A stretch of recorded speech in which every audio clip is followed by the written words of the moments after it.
Hello dear student, কেমন আছো? I hope প্রত্যেকে শুধু ভালো না, ভীষণ ভালো আছো।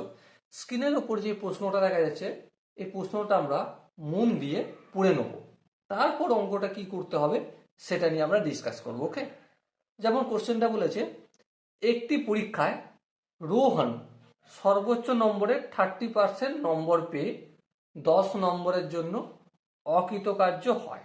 বেশ, একই পরীক্ষায় সোহন সর্বোচ্চ নম্বরের 40% নম্বর পেয়ে পাস করে 5 নম্বর চেয়ে 10 নম্বর বেশি পায়, তাহলে 5 নম্বর কত? দেখো, একটা কথা ভালো করে বিচার করো, যে রোহন পরীক্ষা দিয়েছে, আর ফর রোহন সর্বোচ্চ নম্বরের কত পার্সেন্ট পেয়েছে? 30% নাম্বার পেয়েছে। তাহলে সর্বোচ্চ নম্বর আমরা জানি না, তাহলে সর্বোচ্চ নাম্বার আমি এক্স ধরে নিচ্ছি। কত ধরে নিলাম? এক্স।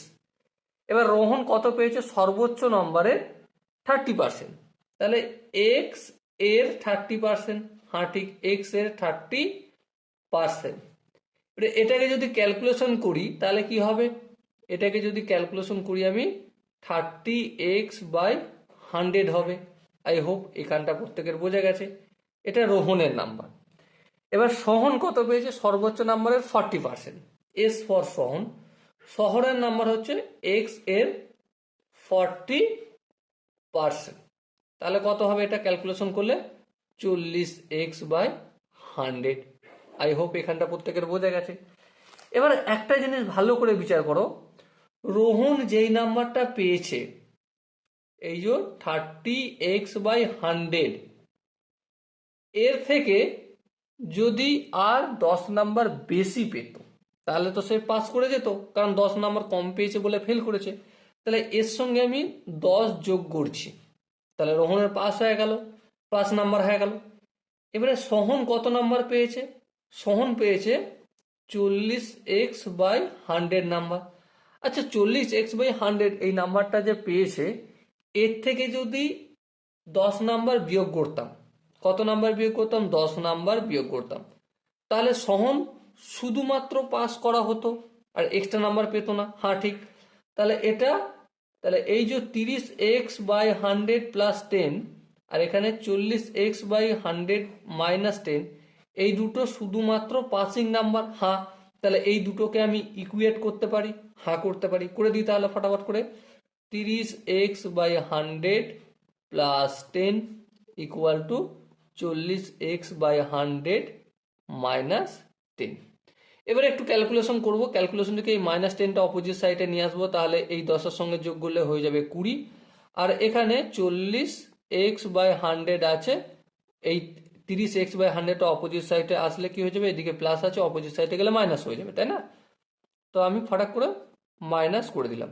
এবার দেখো, একটু যদি ক্যালকুলেশন করি, ক্যালকুলেশন করলে কি পাবো? যেহেতু হরগুলো এক রয়েছে, তাহলে নর্মালি লবগুলো বিয়োগ করে দিলেই হয়ে যায়। তাহলে কি হয়ে যাবে? এখানটা 10x/100 হয়ে যাবে। হ্যাঁ ঠিক, এই শূন্য এই শূন্য কাটা যাবে, তাহলে 20। আর এখানে এই যে হরে 10 আছে, সমানের অপোজিট সাইডে নিয়ে আসলে কি হয়ে যাবে? অবভিয়াসলি গুণ হবে, তাহলে গুণ করে দিচ্ছি। আর ডান দিকে কি পড়ে থাকবে? শুধু এক্স পড়ে থাকবে। তাহলে 20কে 10 দিয়ে গুণ করলে 200 হয়ে গেল। এটা হচ্ছে এক্স এর ভ্যালু পেলাম। প্রশ্নয় আমাকে কি জিজ্ঞাসা করেছে? তাহলে 5 নম্বর কত? আমাকে সর্বোচ্চ নাম্বার জিজ্ঞাসা করেনি, 5 নম্বর জিজ্ঞাসা করেছে। নর্মালি করে দেবো, এটা পুট করে দিতে পারি এক্স এর ভ্যালুটা, অথবা এটাই পুট করে দিই, যেটাই খুশ করতে পারি। নর্মালি দেখো, 40x/100 মাইনাস 10। তাহলে দেখো, এখানে আমি একটা কাজ করি, 40 ইন্টু 200/100 মাইনাস 10। তাহলে এই শূন্য এই শূন্য এই শূন্য এই শূন্য কাটলো, 4×2 = 80। 80 থেকে আমি 10 বিয়োগ করবো, তাহলে কত হবে? 70 নাম্বার। এবারে কারো মনে প্রশ্ন, দাদা এটা যেমন পাস মার্ক, তাহলে এটাও তো পাস মার্ক, যখন আমি প্রথমে ডিসকাস করছিলাম। হ্যাঁ, তাহলে এটা পুট করে দেখে নি, একটু চেক করে নি, তাই না? তাহলে চলো চেক করে নাও। 30x/100 প্লাস 10, 30 ইন্টু এক্স এর ভ্যালু কত? 200, 200 পুট করে দিই বাই 100 প্লাস 10। এই 100 আর এখানে 100×2 200, 2 হলো, তাহলে 30×2 কত? 60, 60 প্লাস 10 সমান কত হলো আমার? 70।